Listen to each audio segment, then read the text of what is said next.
I'm Justine Brown here for USCFootball.com with Dan Weber, and we have your instant analysis for the first day of week 2 of fall camp.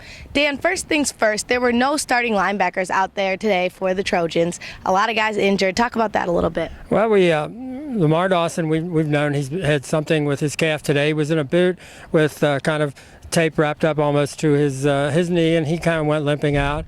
Then you notice here comes Dion Bailey with his left arm in a sling, pretty well wrapped down. Says nothing, major, nothing serious. He's going to be all right. But then as he goes out the door, his caddy is, of course, Hayes Pillard, who goes everywhere, two best friends.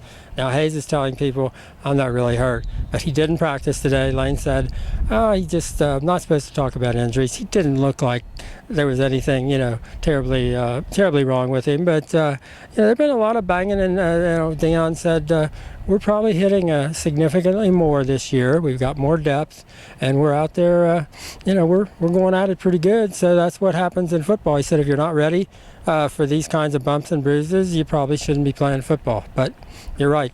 They were 0 for 3 for starting linebackers today.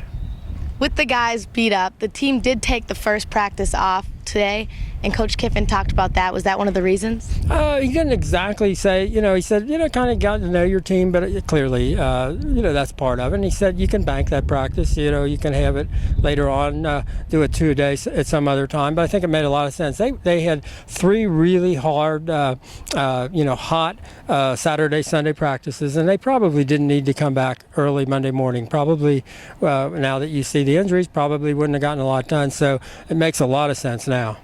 We spoke about the coaches poll controversy last week with Coach Kiffin voting his team #1. He came out and made a statement today. Can you talk about that?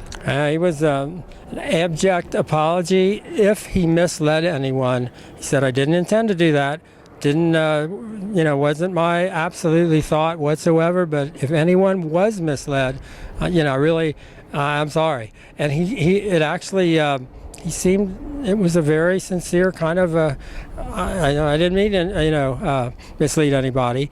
And then he said, and I think, we withdrew, just the first week, we withdrew from the poll enough time so they can get somebody to replace me. But it's just not something that's going to work out for him to do. But it seemed like a very sincere, kind of heartfelt apology in a way for somebody who really has been saying that all along, that I wouldn't vote USC #1. He just didn't put the qualifier in there where he very often would say, if I was a member of the media, if I were another coach voting, I wouldn't vote for USC #1. He never did say, I didn't vote for USC #1. He didn't really, it's certainly, if some people took it as a misleading kind of a statement, I don't think he intended it to be, but he certainly chose to apologize today, and heck, good for him.